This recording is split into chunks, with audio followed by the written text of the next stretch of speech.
Hello students and welcome back to very own channel Gyani academy. मैं हूं नमन अग्रवाल, आप सभी का फेवरेट फैकल्टी, और आ चुका हूं आप सभी के सामने लेकर एक और नई एमसीक्यू वीडियो। और आज अपन सॉल्व करने वाले हैं आपके पेपर नंबर 1 का चैप्टर नंबर 12 जो कि है डिसीजन मेकिंग के बारे में। तो आई होप आप सभी की तैयारी बहुत अच्छे से हो रखी होगी इस चैप्टर के लिए। तो बिना किसी देरी के शुरू करते हैं अपना काम। जय श्री राम। ओके, तो वीडियो स्टार्ट करने के पहले मैं आप सभी को बताना चाहूंगा लाइक टारगेट। तो हमारे इस वीडियो का लाइक टारगेट रहेगा 25 लाइक्स का। आई होप कि आप लोग इसको बहुत जल्दी पूरा करवा दोगे। तो चलो भाई फिर क्वेश्चन बनाना स्टार्ट करते हैं। हियर इज सबसे पहला question, dash are made in the best interest of the organisation. Organisation के बेस्ट इंटरेस्ट में हम क्या लेते हैं? रूल्स क्या बनाते हैं? Rules, decisions, code of ethics and management. तो बट ऑब्वियस बहुत ही इजी सा ये क्वेश्चन है। हम चैप्टर सॉल्व कर रहे हैं डिसीजन मेकिंग, तो जाहिर सी बात है डिसीजन के बारे में ही यहाँ बात होने वाली है। तो करेक्ट आंसर है आपका option number B, decision. But ध्यान से इसको याद कर लो, हो सकता है ये वाला क्वेश्चन आ जाए, ठीक है। और तब जब आप पूरा पेपर दे रहे होगे तब rules, code of ethics, management सब चीज आपको क्या कंफ्यूजन लगेंगे। तो decisions are made in the best interest of the organisation, ठीक है। अब क्यों ये इसका आंसर डिसीजन है, तो ये है आपके नोट्स में देखो पहली ही highlighted line, decisions are made in the best interest of the organisation. बिल्कुल कॉपी पेस्ट लाइन, बस एक सामने का वर्ड हट गया और आपका एमसीक्यू बन गया। इसी टाइप के क्वेश्चन आपके आएंगे पेपर में, ठीक है। दूसरा question, who among the following equated management with decision making. इनमें से किसने मैनेजमेंट को डिसीजन मेकिंग के साथ इक्वेट किया था? आपके सामने चारों ऑप्शंस है, Herbert A Simon, Henri Fayol, George R Terry और नन ऑफ दीज। कौन सा है इसका सही आंसर? इसका सही आंसर है ऑप्शन नंबर ए। इन भाई साहब ने इक्वेट किया था मैनेजमेंट को डिसीजन मेकिंग के साथ। क्वेश्चन नंबर 3 की तरफ बढ़ेंगे अपन। Question number 3, dash decision require thorough study of the problem and scientific analysis of the situational factors, ठीक है। कौन से ऐसे डिसीजन होते हैं जिसको लेने के लिए हमको प्रॉब्लम को स्टडी करना पड़ता है और उसका एक साइंटिफिक एनालिसिस करना पड़ता है, किसका? उस सिचुएशनल फैक्टर्स का, ठीक है। तो ऐसा कौन सा डिसीजन है वो? Option number A operating decision, option B policy decision, option C non programmed decision और option number D group decision. तो इनमें से कौन सा ऐसा डिसीजन है जिसके लिए हम लोग को प्रॉब्लम को थोड़ा स्टडी करना पड़ता है और साइंटिफिक एनालिसिस करना पड़ता है? सही आंसर है इसका option number C, non programmed decision. Notes में चलेंगे, आपको साथ साथ मैं आंसर दिखाते हुए चल रहा हूं कि कहां से क्वेश्चन बना, किस तरीके से बना और उसका आंसर वो क्यों है। नॉन प्रोग्राम डिसीजन, ठीक है। अच्छा, इसका मेजर टॉपिक है, मेजर टॉपिक है इसका टाइप्स ऑफ डिसीजन। इस चैप्टर के लिए one of the most important topic है। टाइप्स ऑफ डिसीजन को बहुत अच्छी तरीके से करके चले आना, इससे डेफिनेटली आपको क्वेश्चन देखने को मिलेगा।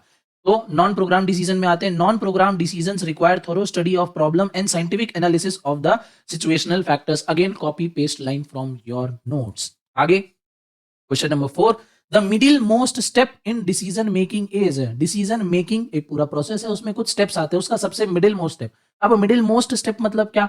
जैसे मान लो टोटल है 7 डिसीजंस, ठीक है। टोटल क्या हो गए? 7 मतलब स्टेप्स हो गए यहाँ पे। अब 7 का सबसे बीच वाला कौन सा आएगा? 2 इधर और एक ये 3 इधर हटा लो, 3 इधर हटा लो। तो ये जो बच रहा है ये क्या है? मिडिल मोस्ट है। मिडिल मोस्ट यानी जो हमारा 4th स्टेप आने वाला है वो क्या है? मिडिल मोस्ट है। वैसे ही अगर मैं बताऊं कि भाई 3 डिसीजन लेने में 3 स्टेप होते हैं तो इसका मिडिल मोस्ट कौन सा आ जाएगा? दूसरा वाला आ जाएगा। क्लियर हो गया? तो वैसे ही अब आपको सबसे पहले तो ये सोचना है कि एक डिसीजन मेकिंग के प्रोसेस में कितने स्टेप होते हैं और उसका मिडिल मोस्ट स्टेप कौन सा होने वाला है। ऑप्शन ए है identifying and diagnosing the real problems, option B developing alternatives, option C evaluation of alternative और option D follow up of decisions. तो थोड़ा सा हल्का सा ट्विस्ट करके कॉम्प्लेक्स करके मैंने ट्राई किया कि इस क्वेश्चन को अपने आप से बनाऊं मैं। वैसे सारे क्वेश्चन जो भी है सारे मैं खुद से ही बनाता हूं बिना इधर उधर से कहीं कॉपी पेस्ट किए हुए।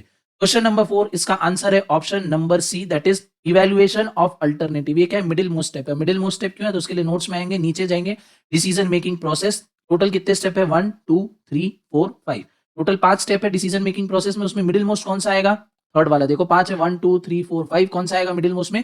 थर्ड वाला। तो थर्ड स्टेप क्या है हमारा? इवैल्यूएशन ऑफ अल्टरनेटिव्स, ठीक है। ऐसा भी क्वेश्चन बन सकता है, सेकंड स्टेप कौन सा है, फाइनल स्टेप कौन सा है, 4th स्टेप कौन सा है, तो ये भी आपको ध्यान रखना है। अपन आगे बढ़ेंगे क्वेश्चन नंबर 5 पे। Dash decisions are generally taken in those organisation where autocratic style of management prevails, ठीक है। ऐसे डिसीजंस यानी वो कौन से टाइप के डिसीजन है जो जनरली लिए जाते हैं उन ऑर्गेनाइजेशन में जहां ऑटोक्रेटिक स्टाइल ऑफ मैनेजमेंट होता है। ऑटोक्रेटिक स्टाइल ऑफ मैनेजमेंट क्या है? आई होप आपको अच्छी तरीके से पता होगा। नहीं पता होगा, अभी भी आपको टाइम मिला है, आप लेक्चर्स जाके देख सकते हो और प्रॉपर तरीके से सीख सकते हो। मैं यहाँ पे बैठा हूँ सही आंसर बताने के लिए। इसका सही आंसर है option number B, individual decisions. Individual decisions लिए जाते हैं उन ऑर्गेनाइजेशन में जहां autocratic style of management follow होता है। पढ़ेंगे क्वेश्चन नंबर 6 पे। Which of the following is not a characteristic of decision making. इनमें से कौन सा डिसीजन मेकिंग का कैरेक्टरिस्टिक नहीं है? नॉट अ कैरेक्टरिस्टिक, ठीक है, कौन सा नहीं है? पहला, is necessary only when different alternatives are available, यानी डिसीजन मेकिंग तभी जरूरी होता है जब हमारे पास डिफरेंट डिफरेंट अल्टरनेटिव्स होते हैं। तो ये किसका करेक्टर है? It is a purposeful activity, हाँ हम इससे कोई पर्पस सॉल्व करते हैं तो ये काम की एक्टिविटी है। Option C, decision making is always related to the environment, बिल्कुल सही, सिचुएशन या एनवायरमेंट पे डिपेंड करता है कि हमको किस टाइप का डिसीजन लेना है। Option number D, it is non economical task, बिल्कुल गलत। तो भैया ये किसका कैरेक्टरिस्टिक नहीं है, यानी सही आंसर हमारा ये बनता है। नॉन इकोनॉमिकल टास्क यानी इसमें बहुत ज्यादा पैसा लगता है। इकोनॉमिकल टास्क यानी सस्ता, ठीक है, कम में अपना काम हो जाएगा। नॉन इकोनॉमिकल उसका अपोजिट यानी बहुत महंगा। डिसीजन लेने में पैसा लगता है कि नहीं?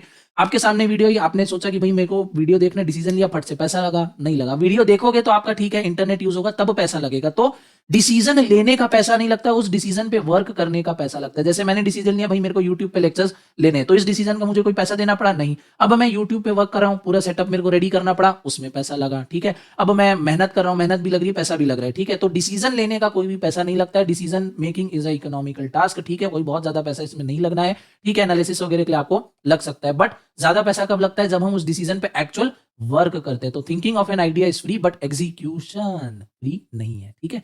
Question number 7, heuristic techniques refer to, इनमें से कौन सा ह्यूरिस्टिक टेक्निक है? Trial and error technique, group decision making technique, brainstorming technique या इफेक्टिव डेलीगेशन टेक्निक? इनमें से कौन सा रेफर करता है ह्यूरिस्टिक टेक्निक्स को? सारे ऑप्शन आपके सामने, करेक्ट आंसर है इसका ऑप्शन नंबर बी नहीं, option number A, that is trial and error technique. जाएंगे अपने नोट्स में, नीचे नीचे नीचे नीचे ह्यूरिस्टिक टेक्निक में, ये रही ह्यूरिस्टिक टेक्निक्स। ह्यूरिस्टिक टेक्निक्स यहाँ पे हमको मिलना चाहिए sophisticated type of trial and error technique. ये क्या है? एक सोफिस्टिकेटेड टाइप है किसका? ट्रायल एंड एरर टेक्निक का। कौन सा? ह्यूरिस्टिक, याद रखना है, क्वेश्चन आ सकता है। Question number 8, the criteria for evaluating an alternative is are, ठीक है। इनमें से कौन सा एक अल्टरनेटिव को इवेल्युएट करने का क्राइटेरिया हो सकता है? इकोनॉमी ऑफ एफर्ट, बिल्कुल हाँ। एलिमेंट ऑफ रिस्क इन्वॉल्व, हाँ। टाइम, बिल्कुल हाँ। तो सही आंसर क्या हो जाएगा? Option number D, all of this. I hope आप लोग भी इतनी ही इजीली इसका आंसर दे पा रहे होगे, अभी तक आपकी इतनी अच्छी तैयारी हो गई होगी। बढ़ेंगे अपन क्वेश्चन नंबर 9 पे। क्वेश्चन नंबर 9 थोड़ा अलग टाइप का क्वेश्चन है ये। Read the following statements and choose the correct option. Statement 1 क्या है? Game theory is useful aid to the decision maker under conditions of competitive या rivalry conflict. Statement 2, queuing theory is the technique designed to find a solution to waiting line problems or personal equipment or services under conditions of irregular demand। तो दो technique के यहाँ पे बारे में बात किया गया है, दो थ्योरी के लो, टेक्निक बोलो, यहाँ पे बात किया गया है, और वो कौन सी प्रॉब्लम सॉल्व करते हैं, कब हम उस थ्योरी को, टेक्निक को अप्लाई करते हैं, उसके बारे में बताया गया। ऑप्शंस क्या है हमारे कि दोनों ही स्टेटमेंट्स क्या है? ट्रू है। ऑप्शन बी, स्टेटमेंट 1 ट्रू है, स्टेटमेंट 2 फॉल्स है। ऑप्शन सी, दोनों ही स्टेटमेंट जो है वो फॉल्स है। और option number D, statement 1 false है और स्टेटमेंट 2 जो है वो ट्रू है। थोड़ा सा लंबा क्वेश्चन है, सोचने पे आपका टाइम जाना चाहिए, थोड़ा सा सोचो, आराम से रीड करो क्वेश्चन को और तब आंसर। तो दो स्टेटमेंट आपके सामने है, 4 ऑप्शन है, दोनों स्टेटमेंट पढ़ना है, एनालाइज करना है और फिर तब जाके सही ऑप्शन आपको चुनना है। सही आंसर क्या है इसका? सही आंसर है option number A, both the statements are true. बढ़ेंगे अपन क्वेश्चन नंबर 10 की तरफ। आ गया, We must establish expert advisory staff unit to provide the needed intellectual and professional inputs for decision making। हमको एक्सपर्ट एडवाइजरी स्टाफ यानी expert लोग हमको रखने चाहिए जब हमको इंटेलेक्चुअल या प्रोफेशनल इनपुट चाहिए डिसीजन मेकिंग के लिए, यानी हमको कोई डेटा चाहिए, कोई इनसाइट चाहिए, तो उसको एनालाइज करने के लिए, ठीक है, एडवाइज करने के लिए हमको क्या चाहिए? एक्सपर्ट लोग चाहिए। क्या ये ट्रू है, फॉल्स है, पार्टली ट्रू है, पार्टली फॉल्स है? सारे ऑप्शन आपके सामने, बट ऑब्वियस है कोई भी इसको बता देगा कि ये ट्रू है। अगर हमको कोई इंपॉर्टेंट डिसीजन लेना है जिसके लिए हमको इन्फॉर्मेशन चाहिए, तो उसके लिए हमको एक्सपर्ट एडवाइजरी स्टाफ रखना पड़ेगा, होना चाहिए, जो हमको इंटेलेक्चुअल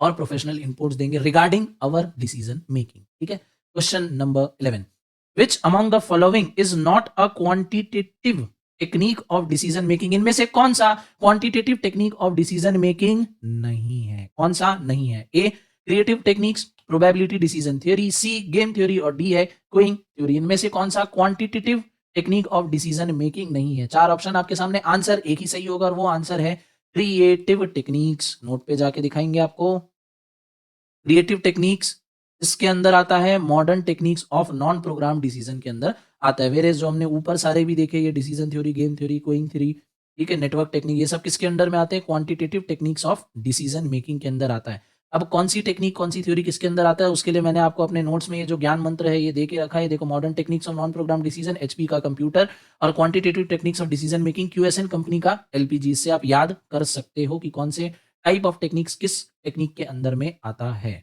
आगे, अच्छा, नोट जो है आपको टेलीग्राम में मिल जाएगा, लिंक उसकी डिस्क्रिप्शन में मिल जाएगी आपको, ठीक है। The selection of best alternative from numerous alternative is known as, उस बेस्ट अल्टरनेटिव को सिलेक्ट करना, हमारे पास न्यूमरस चॉइसेस है, उसमें से बहुत ही ज्यादा बेस्ट चॉइस को सिलेक्ट करने को क्या बोलते हैं? Selection, decision making, making a choice या none of these. But obvious काफी easy simple laddu question, option number 20 का आंसर है डिसीजन मेकिंग। डिसीजन मेकिंग क्या है? हमारे पास 10 टाइप के अल्टरनेटिव अवेलेबल है, हमको कौन सा बेस्ट लग रहा है, बेस्ट हमको चूज करना, यही क्या है? डिसीजन लेना होता है, simple. Next, what are the 4 criteria for selection of an alternative according to Drucker? Drucker के अकॉर्डिंग इनमें से कौन सा 4 इंपॉर्टेंट क्राइटेरिया है for selecting an alternative? A, risk, economy of effort, timing and limitation of resources. B, reward, economy of cost, timing and limitations of human resources. C, value, economy of effort, timing and limitation of resources. D, safety, reward, timing and value. तो डकर के according इनमें से कौन से वो ऐसे 4 criteria है जो हम कोई भी अल्टरनेटिव चुनते समय देखेंगे, ध्यान में रखेंगे? तो उसका सही आंसर है option number A, risk, economy of effort, timing and limitation of resources. Sir ये वाला क्वेश्चन कहां से आया है? तो ये वाला क्वेश्चन थोड़ा ऊपर जाना पड़ेगा, एक बार क्वेश्चन आपको दिखा देता हूँ। 4 criteria for selection of an alternative, तो उसके लिए ऊपर जाएंगे डिसीजन मेकिंग के प्रोसेस में, selection of an alternative point के अंदर, और यहाँ पे लिखा है Drucker mentions 4 criteria, risk, economy of effort, timing and limitation of resources. इनको हमको ध्यान में रखना है, ठीक है। 14th question, according to whom decision making is a process involving information, choice of an alternative action, implementation and evaluation that is directed to the achievements of certain stated goals? इनमें से किसने डिसीजन मेकिंग को इस तरीके से define किया है? क्या है वो? है एफ.डब्ल्यू. टेलर, क्या वो है option number B Henri Fayol, क्या वो है फ्लेक्सी एम. लोपेज, या वो है हमारे एंड्रू भाई साहब ऑप्शन नंबर डी में? तो काफी सिंपल है, option number D is the correct answer. Notes में आपको दिखाएंगे, ऊपर जाएंगे, ये हम आ गए यहाँ डेफिनेशन के सेक्शन में। 3-4 आपको कुछ डेफिनेशन दी है, उसमें से ये जो एंड्रू वाली डेफिनेशन है कॉपी करके पेस्ट कर दी और बन गया क्वेश्चन। एग्जाम में इनकी डेफिनेशन आ सकती है, कॉपी पेस्ट क्वेश्चन बन जाएगा। जॉर्ज की आ सकती है, और ये अपने मैकडोनल्ड की भी डेफिनेशन आ सकती है। तो ये भी ध्यान रख लेना, कुछ कीवर्ड्स आइडेंटिफाई कर लेना जिससे आप एसोसिएट कर पाओ कि कौन सी डेफिनेशन किसकी है। ठीक है। अपन बढ़ेंगे आज के लास्ट क्वेश्चन की तरफ, दैट इज काफी important. PERT, PERT stands for, PERT का फुल फॉर्म क्या है? Option number A, project execution review technique. Option number B, planning execution response technique. Option number C, program enhancement report technique. और option number D, program evaluation review technique. दो चीजें थी, एक Perth था और एक था अपना CPM। दोनों का फुल फॉर्म आपको याद होना चाहिए, दोनों साथ में भी आ सकते हैं, अकेला CPM का क्वेश्चन भी आ सकता है और पर्थ का तो आ सकता है, बहुत ज्यादा चांसेस है। तो पर्थ का फुल फॉर्म क्या है? पर्थ स्टैंड्स फॉर, तो इसका सही आंसर है अपना option number D, program evaluation review technique. क्या? Program evaluation review technique. कहां से पता चलेगा हमको? नीचे आएंगे, नीचे नीचे नीचे नीचे नीचे, और ये नेटवर्क टेक्निक्स के अंदर आते हैं। 2 पावरफुल नेटवर्क टेक्निक्स, एक है CPM जो मैं बोल रहा था, क्रिटिकल पाथ मेथड, और दूसरा है अपना PERT, program evaluation and review technique, जो कि दिया है हमारा ऑप्शन नंबर बी पे। क्लियर हो गई? Yes sir. तो 15 क्वेश्चन थे, टॉप 15 MCQ जो हमने सॉल्व किए for the chapter decision making. इस पूरे चैप्टर को CMA फाउंडेशन के पूरे इकोनॉमिक्स, मैनेजमेंट, एथिक्स को बहुत अच्छी तरीके से रिवाइज करना है। तो उसके लिए मैंने अपने टेलीग्राम चैनल पे वन लाइनर्स डाल के रखे हैं। वन लाइनर्स क्या है? जो नए स्टूडेंट हमारे साथ जुड़े हुए हैं उनको बता दूं कि हमारे हर नोट्स के अंदर में लास्ट में एक लाइन में वो पॉइंटर्स होते हैं जिससे आप पूरे चैप्टर को अच्छी तरीके से रिवाइज कर सकते हो। कुछ इस तरीके से सारे चैप्टर्स का कंपाइल करने मैंने एक PDF में डाल के अपने टेलीग्राम चैनल पे अपलोड कर दी है। ऑलरेडी उसको 2000 से ज्यादा स्टूडेंट डाउनलोड करके पढ़ चुके हैं। तो आप भी, अगर आपने अभी तक नहीं किया है, फ्री में अवेलेबल है, बस कुछ नहीं करना है।